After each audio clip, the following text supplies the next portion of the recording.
Rochester woman is working to educate the community on the role of women in the Islamic tradition, which has been a topic of controversy in recent years. KIMT News 3's Brooke McKivigan joins us now with the latest. Brooke?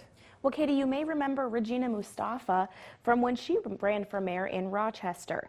When she announced her campaign in the race, she received this letter saying she was doing a disservice to all Muslims, and later on telling her to go back to Africa.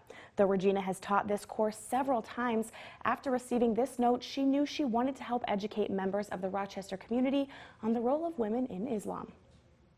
But if ever there were a verse that clearly states the equality of men and women in the religion, it's this verse. Tonight, members of the Rochester community are spending their evening educating themselves. I don't know much about women in Islam, and I'd like to correct any misconceptions I probably have.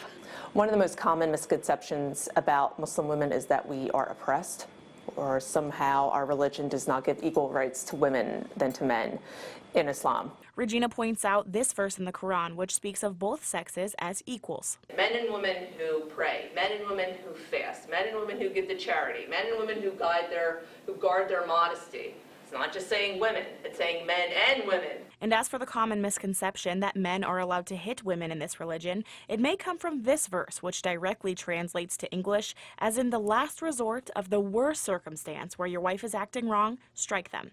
But Regina says it doesn't literally mean to strike someone. But it does not leave a connotation of then you go and beat your woman up, okay? It could be like taking her and saying, hey, you need to stop what you're doing. And at the end of the day, she says she's thankful for anyone who makes an effort to educate themselves in this way, because more meaningful friendships and relationships come from a common understanding of one another.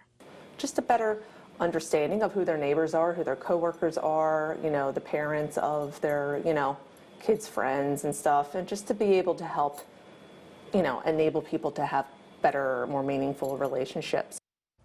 Tomorrow night, there will be a Rise Above Islamophobia event at the University of Minnesota Rochester at 6 p.m. All right, thank you very much, Brooke. And Regina says it is just coincidence that these events are falling back to back.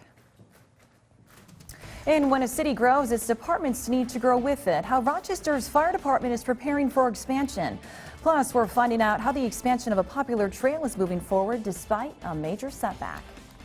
It's a day when people will throw away their cigarettes for good.